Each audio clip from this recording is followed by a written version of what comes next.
All right, so I'm back home, because Thanksgiving's tomorrow or today, depending on when I post this video.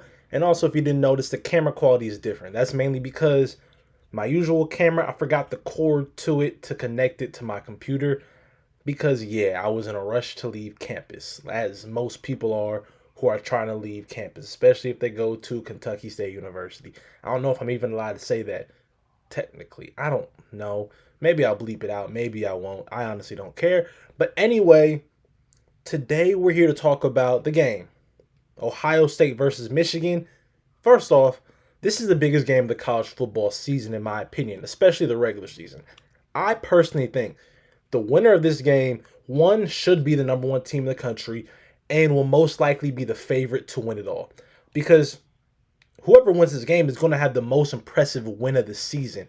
It's going to be more impressive than any win Georgia has because Georgia's probably not going to have a top four win on their resume. Of course, I'm not holding that against Georgia, but that's just how their schedule lined up. Alabama, even though Alabama's probably going to be a top six, even maybe top five team by the time they meet the SEC championship game, they're not going to be two or three, which is what Ohio State and Michigan are.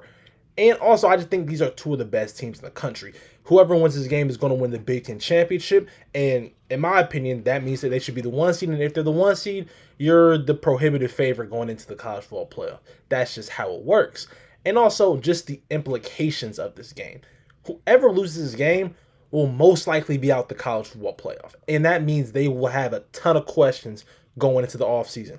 If Ohio State loses, that means we may start to have a conversation about Ryan Day. Even though I don't think under any circumstance you should think about firing a guy like Ryan Day, you're not supposed to lose to Michigan. You can lose every other game in your season and beat Michigan and you've had a good season. You can't lose to them. And if he loses to them again this year, that will be 3 straight times that Michigan has beat him. And not only just won the game, but beat them. Of course, all the stuff about Michigan cheating and whatnot, but all that aside, it just looks bad. And the seat's going to start to maybe simmer, maybe warm on Ryan Day. Even though I think under no circumstance it should, that's probably what's going to happen if they lose this game, missing out on another Big Ten championship for the third straight year and losing to Michigan for the third straight year and being out of the college football playoff. Because how college football is looking this year, it's not going to be likely that a one-loss non-champion can get in. And I think out these two teams, out of Michigan and Ohio State has a better chance to make it with the loss in this game because they have the better strength of schedule.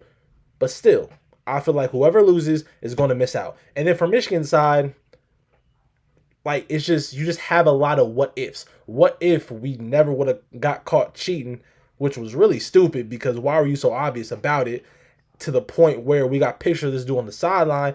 And what's Jim Harbaugh's future? Jim Harbaugh has always flirted with the NFL, and now it's looking like there may be some very interesting jobs opening up in the NFL landscape. The Chargers, the Raiders, even though I think that job shouldn't be open. I forget the dude's name, former player. He's a quote unquote interim head coach. He was a linebackers coach or something, and now he's the head coach. He should keep that job. But there's going to be interesting jobs open, and you know how Jim Harbaugh loves to flirt with those no matter what happens at Michigan. But yeah, I think just the loser of this game is going to have a lot of questions and will be put in a meaningless bowl game for their standards. Even though no bowl game is meaningless, for them it's going to feel like that. And plus, they're going to have a ton of players sit out, and it would be a shame to honestly not see guys like Blake Corum, Marvin Harrison play another game after today. Even though myself, I am an Ohio State fan, and I shouldn't like Michigan, I would still like this. I still like to watch those guys play. They are really good football players, and it would be a shame not to see them play another college football snap in a meaningful game.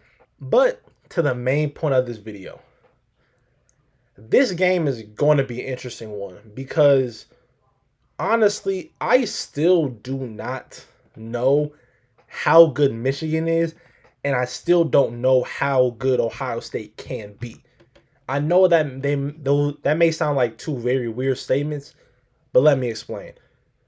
Michigan hasn't really played nobody. I mean, yes, beating Penn State is a big deal because Penn State is a good team. I know a lot of people have been I've loved to bash on Penn State and said, oh, they're not this, they're mediocre. That is a really good football team. They have one of the best defenses in the country, an offense that was struggling. Yes, they did just fire their offensive coordinator, so maybe that will turn around for them next year. But yeah, struggling offense, and they did win that game pretty handily. They won wire to wire. They were up, I think, the entire game. Forgive me if I'm wrong, but I still don't know how good this team is because that's the only game where I can point to where they've been matched with comparable talent. And I know they just had a little scare against Maryland, but that doesn't surprise me. You're going to Maryland after going to Penn State, sandwiched in between the biggest games of the year. And honestly, your national championship, which is against Ohio State. So it was going to be a letdown even if you had Jim Harbaugh there.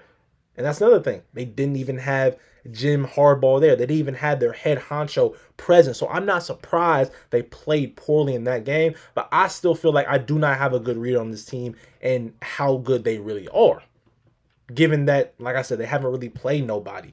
And I haven't seen it for prolonged stretches. And then you have Ohio State, where I feel like I know how good they are, but I don't know how good they can be. I feel like offensively, they've been handicapped a lot of the season with either not showing much or not having the quarterback talent at times or the offensive line strength to be able to do the things they really want to do. But that defense is really, really good.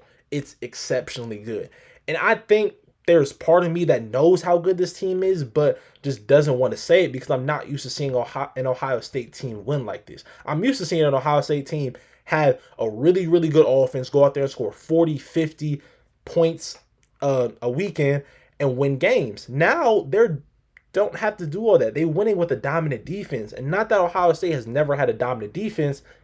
They've never been this type of team to win games 20-10 or in the low 20s, score in the low 20s and win. So maybe I don't want to admit the fact that this team is who they are and it's still a pretty good football team. It just may not look the way I want it to look. But that's how I feel about these two teams. Now, coming into this game entirely, I think both these teams have very, very similar questions. They both lie offensively. I'm going to start off with Michigan. My biggest question is, how much do you trust J.J. McCarthy?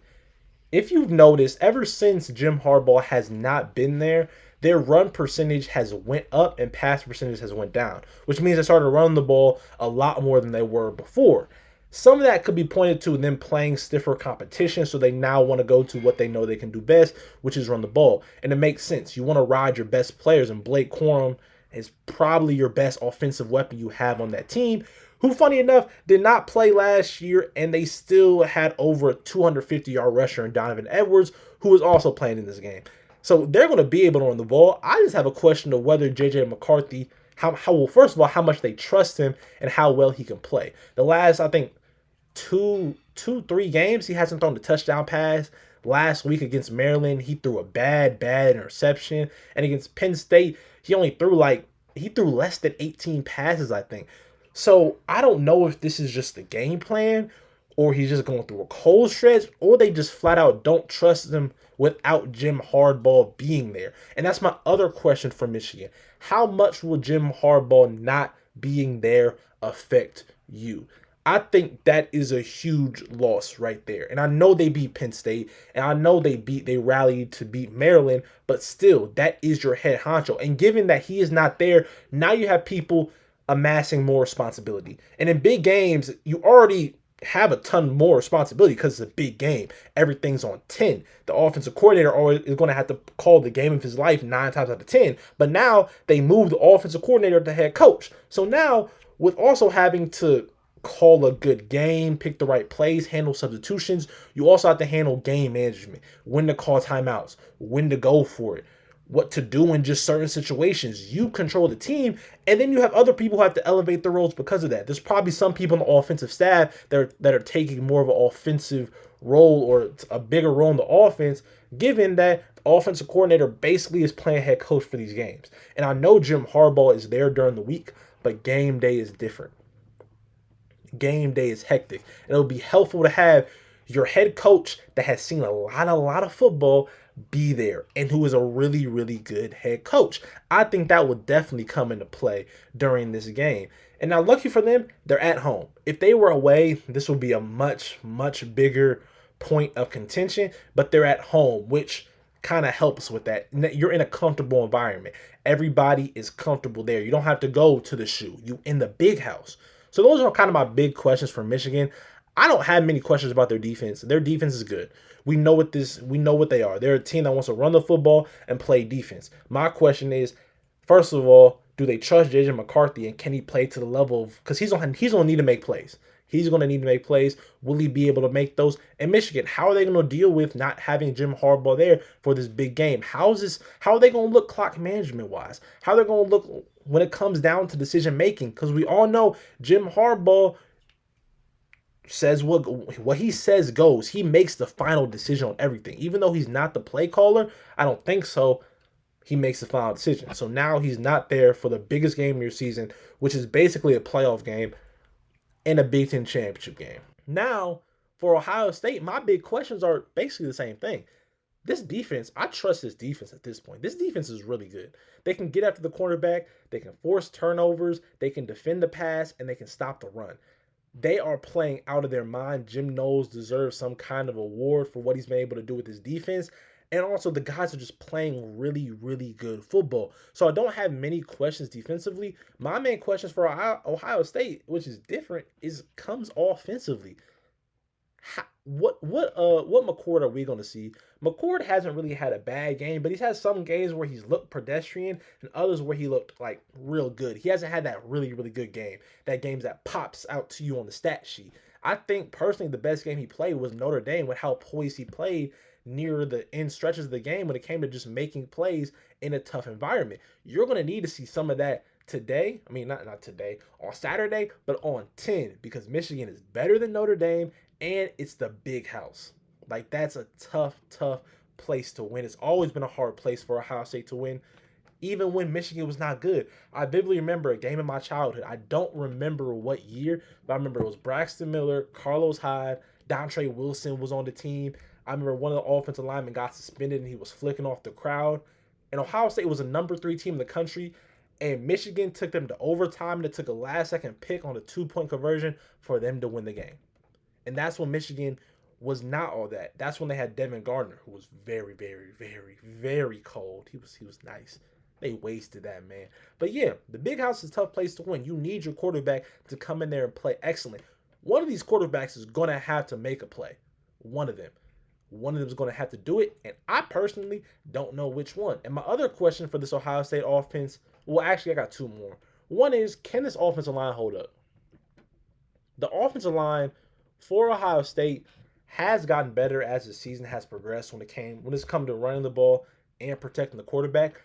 But they're going to be facing their biggest challenge they faced all season. And they're going to need to protect McCord because unlike Ohio State quarterbacks of the past, McCord isn't as gifted with his legs. He's not going to go out there and make plays like C.J. Stroud did, Justin Fields, J.T. Barrett, man. JT, man. I wish we would have got him a national championship. I mean, technically we did, but he didn't really play that season. I wish he would have. I mean, he did play for one, or at least play in one, but he's not the same playmaker those dudes are. And that's no slouch on McCord. Those are all-time great Ohio State and college quarterbacks. And we're seeing with C.J. Stroud, maybe an all-time great quarterback in general. But you need to be able to keep upright, and you need to be able to run the football. You need to. You need to establish some type of game on the ground. I believe you can with Travion Henderson, Dallin Hayden, and all of them, even though it sucks that Maya Williams is out for the season. That's probably my favorite running back on the team, just because I like the way he runs. I don't think he's the best, but he is my favorite. It's going to suck not to have him in this type of game. But that offensive line will have to hold up. If they don't hold up, it's going to be a long day. You're going to need your defense to literally score points, which they have done at times this season, but you don't want to have to rely on them to do that. Now, how I think this game is going to go. For one, I will be very shocked if either team scores over 30 points for 2 reasons. One, it is currently the end of November in the Midwest. The weather is going to be terrible. It is going to be cold. It's definitely going to be cold. It may be wet and rainy because it's been wet and rainy in Columbus like the past 2 days. I haven't gone outside much at all. It's kind of sad, but I'm back home. I want to stay in the crib. But Yeah, it's going to be like that. And plus, these two teams have really, really good defenses. It's going to be an old fashioned Big Ten football game. It's going to be a grudge match. I think the most is going to be scored is like 28. Maybe somebody gets to 31 because they had these past 2 years in games that have been pretty nasty. I mean, the first time Jim Harbaugh beat Michigan, I think that was Jim Harbaugh beat Michigan. Jim Harbaugh beat Ohio State about 2 years ago now. It was a disgusting game. Last year was actually pretty nice, which is why it was so disappointing that we lost.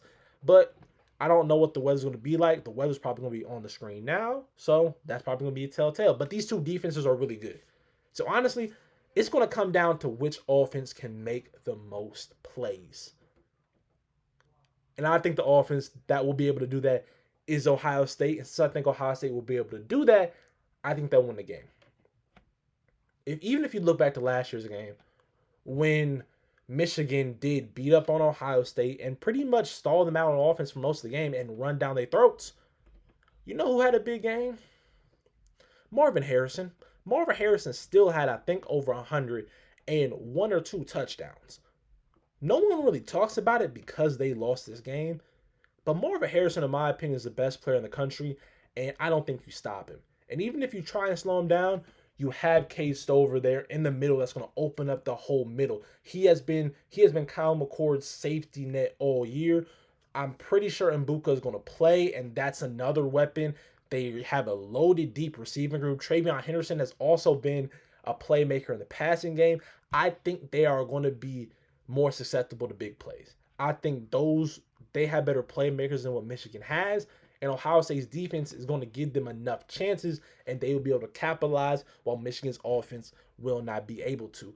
And it doesn't really come down to me trusting McCord more than I trust JJ McCarthy.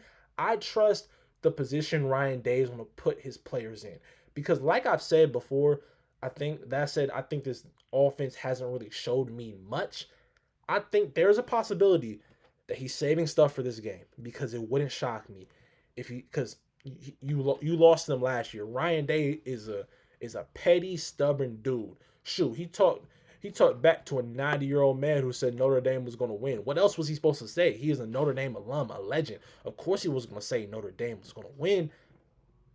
But I think he's going to have a few tricks up his sleeve. He's got to in this type of game. And I believe they will win this football game. I'm not just saying that because I'm a Ohio State fan. I genuinely believe that. I believe Ohio State is the better team, and they've shown me that this season because of who they played. Now, I'm not going to criticize Michigan on who they have not or have played because, honestly, the players and pretty much the coaching staff can't control that, but that's just how I see it. Michigan hasn't shown me much, and I do believe that at the end of the day, Marvin Harrison may mess around and have a game. And if Marvin Harrison has a really, really good game and Ohio State wins, he better be in New York.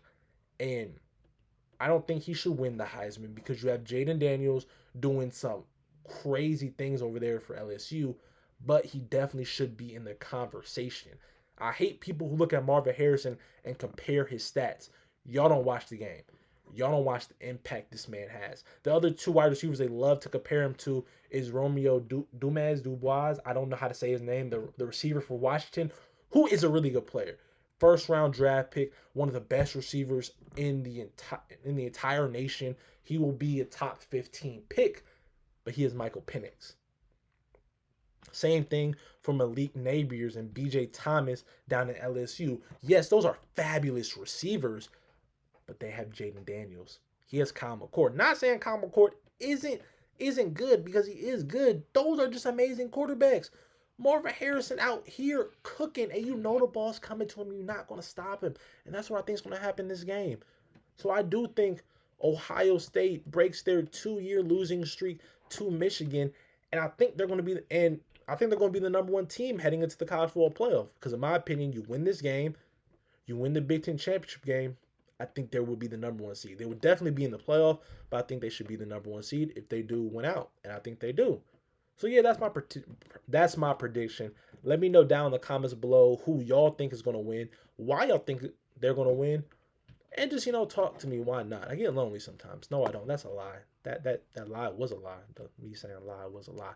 But anyways, I love y'all. Please remember to like, comment, and subscribe. I'm gonna talk to y'all later. Peace.